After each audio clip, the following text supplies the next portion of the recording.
vous êtes là? Du coup, nous, on est le collectif 22 mars. On est un collectif de souvenirs, enfin, de commémoration plutôt de ce qui s'est passé le 22 mars 2018. Lors des mouvements Parcoursup, il y a eu une attaque à la faculté de droit. Il y a eu une milice d'une vingtaine d'individus d'extrême droite qui sont rentrés dans un amphithéâtre occupé et qui ont sorti de force les étudiants à coups de planches cloutées, de gazeuses, de lacrymogènes. Donc quelque chose qui a été très violent. Et parmi ce commando, il y avait notamment Coronel de Boissezon, qui était professeur à l'époque de la faculté de droit et qui maintenant se retrouve à la cour d'appel justement de Montpellier pour être jugé pénalement de ce qu'il a pu faire. C'est-à-dire qu'il a été jugé administrativement à 4 ans d'interdiction d'exercer dans le public, qui sont à terme, et là il va retourner à la faculté de droit au second semestre pour donner cours. Donc il a aussi un jugement pénal avec un an de prison avec sursis, dont il a fait appel, et voilà. Et là c'est le jugement en appel. Donc nous ce qu'on attend, c'est que la justice fasse son travail et condamne fermement cet individu, parce que c'est pas normal que des personnes qui ont pu attaquer des étudiants puissent se retrouver de nouveau à la faculté.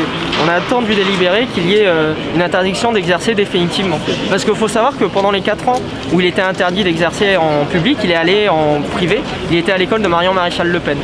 Parce que c'est un individu qui s'affiche d'extrême droite en fait totalement. On a pu le retrouver le week-end dernier au 8e forum de la dissidence, où il se retrouvait aux côtés de Thaïs Descuffon, de Damien Rieu, qui sont des anciens représentants de Génération Identitaire, qui a été dissous pour fait de violence, qui était connu pour ses actions anti-migrants, qui était à la frontière des Alpes et qui arrêtait toute personne noire, arabe, pour leur demander les papiers, donc des choses totalement illégales, qui ont fait des ratonnades dans le Lyon pour aller tabasser justement des Arabes et des Noirs, et c'est une personne qui s'affiche à côté de cela.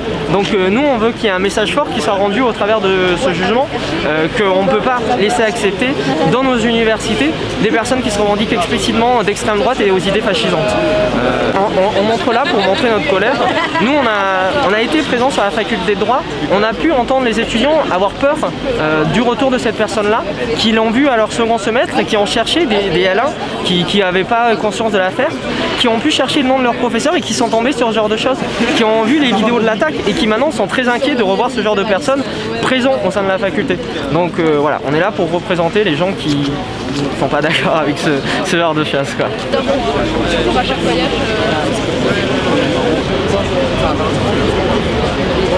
Violenter les étudiants et entacher l'université et sa tradition humaniste d'une violence inacceptable. Les étudiants montpelliérains qui étaient présents pacifiquement occupaient l'amphi A au terme d'une assemblée générale intersyndicale ayant voté le maintien dans les lieux. Ce commando armé, piloté par des enseignants de la faculté, d'une violence inouïe, avait des liens très étroits avec des groupuscules d'extrême droite identitaires tels que la Ligue du Midi. Le procès à venir déterminera un retour potentiel de Coronel de Boissezon en tant qu'enseignant à l'UFR de droit de la faculté. Il est aujourd'hui nécessaire de faire l'unité contre la possibilité d'un retour d'un enseignant impliqué. Pas de fachos dans nos quartiers, pas de fachos dans nos facultés. Merci. Sur cette affaire d'agression qu'il y a eu en 2018 à Montpellier, je pense qu'il ne faut pas sous-estimer que ça a été un moment clé, d'une part au niveau local, sur Montpellier. C'est la date qui fait qu'après les fascistes ont pu un petit peu reprendre la confiance et reprendre la rue, tout simplement parce que le mode d'expression fasciste, son premier mode, c'est de s'imposer par la force et la violence. Et malheureusement, si on n'apporte pas une réponse très claire lorsqu'ils avancent avec ce type de fonctionnement, c'est là qu'ils commencent à prendre leurs aises et petit à petit s'implanter. Là, on voit Jean-Luc Coronel de Boissezon, pas vraiment un nom prolétaire. Ça nous évoque aussi beaucoup de choses. C'est qu'on est en période de mouvement social et c'est ce moment en France où la bourgeoisie, elle se sent assez légitime pour attaquer des étudiants. Et comment ne pourrait-elle pas se sentir légitime lorsque les derniers gouvernements successifs ont matraqué les étudiants et étudiantes durant toutes les manifestations et jusque-là dans un amphithéâtre. Je vous avoue que là, il y a quand même pas mal de colère parce que ces derniers jours à Lyon, il y a des militants de la France Insoumise qui se sont fait agresser.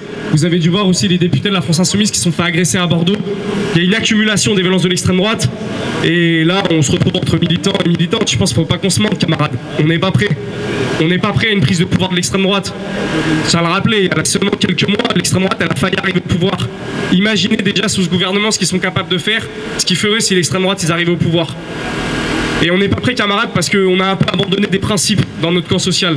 La question de l'autonomie de notre autodéfense. L'idée qu'on puisse se défendre face aux fascistes, face aux violences de l'État. Et c'est quelque chose qu'il va falloir remettre au goût du jour. Ça veut dire s'organiser, protéger nos rassemblements, nos locaux, nos manifestations. Ça va être central dans la reconstruction de notre camp, et notamment pour faire reculer l'extrême droite. Bravo.